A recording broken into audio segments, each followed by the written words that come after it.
nakikiisa akong lubos sa malungkot na pagkawala ni Senior Soap Ricardo S. Zulueta.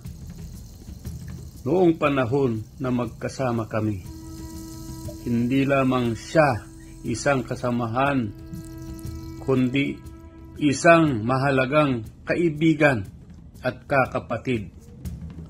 Isang tanglaw ng integridad, tapang at di maliw na pagtatalaga sa katarungan.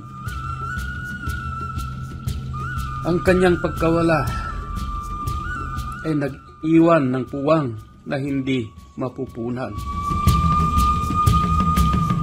Sa harap ng mga hamon at mga paratang sa kanya, sa amin, ay matatag na nagtindig si Rick.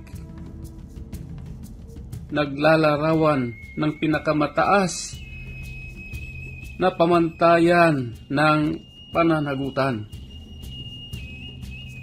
Sana magkasama pa rin sana kaming lumalaban upang linisin ang aming mga pangalan. Abangan nyo po. Hindi ko po ito masisiguro kasi hindi ko naman po nakakausap si DJ Bantag. Pero kung matutuloy po ang plano, posible po sa mga naririnig nating ugong. Baka po, hindi ko po siya nakakausap ha. Na babalitaan ko lang sa group messages. May posibilidad po na tumakbo si DJ Bantag under the Duterte. Kung matutuloy po ang bubuo ng senatorial slate ang Duterte camp, possible po tutuloy si DJ Bantag doon. Yan po ang nadidinig nating balita. Wala pong confirmation yan. Hindi ko po nakakausap si DJ Bantag. Pero yan po ang umiikot sa mga group. No? So, kayo na po ang sumagot sa manunood ng replay dito rin. Kung sakali bang tumakbo si DJ Bantag under the senatorial slate of the Duterte, susuportahan nyo ba?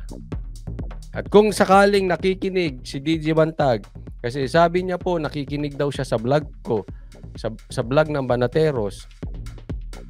Actually, tawa nga daw siya ng tawa kay Banat Bay. Sana tumuloy ka. Ako po personally susuportahan at sana yung mga viewers ko suportahan ka din. No? Pero I'm happy if mapapasok ka sa senatorial slate ng mga Duterte. Upang panatilihin ang katotohanan. Ayoko po magsalita kasi again, di ko naman siya nakakausap at ayoko magdunong-dunungan. Si Coach Oli, simpleng vlogger, walang koneksyon. Sa katunayan, hindi nga ako kakilala ni Hindi ako nagmamagaling. Hindi nga ako kakilala ni PRRD. Si Banat Bay, yes. Sila may ako po wala. No? So ayokong pangunahan kung siya man ay mapunta dyan sa senatorial state ng Duterte, but I will be very happy for you, DJ Bantag. Laban sa anumang mga paratang. Mga paratang na ibinabato laban sa amin. Ngunit ngayon, sa kanyang pagpanaw, mas mabigat na ang aking tinataglay na pasanin. Ang pasanin na ito ay sa akin naiwan.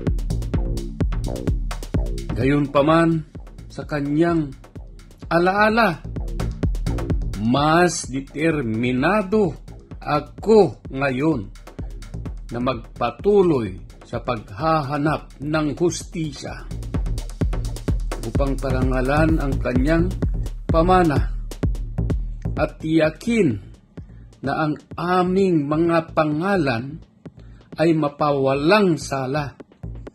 Bagaman ang landas na patungo sa hinaharap ay marami at puno ng mga pagsubok, mananatili akong matatag, matapang at di maliw na sumusunod sa batas sa aming paghahangad ng katarungan.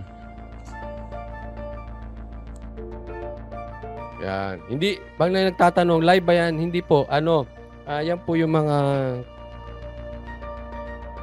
kumakalat na audio niya patungkol doon sa pagkamatay ni Zulueta. Yan po. Sabi ni Jeanette, okay na okay po, takbo si General Bantag sa Senado, full support po kami. Tatandaan natin, kung magkakaroon ng election sa 2025, ang kapangyarihan ng bawat ordinaryong Pilipino hanggang sa norte at hanggang sa south, ano bang Tagalog na south? Sa south, kaduluduluhan ang kapangyarihan ng mga Pilipino ay pinakamalakas during the election. After the election, hindi na kayo papansinin ng karamihan ng mga politiko. Pinapansin lang. Kaya ang ingay nyo, dalahin nyo po sa eleksyon.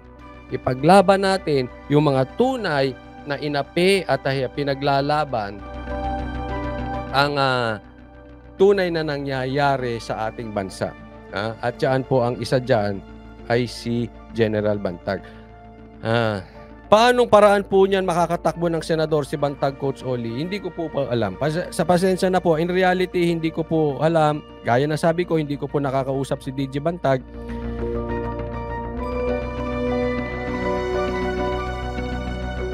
Kung tatakbo naman siya under the Duterte, alam na ng Duterte party, partido ng Duterte, kung anong dapat gawin.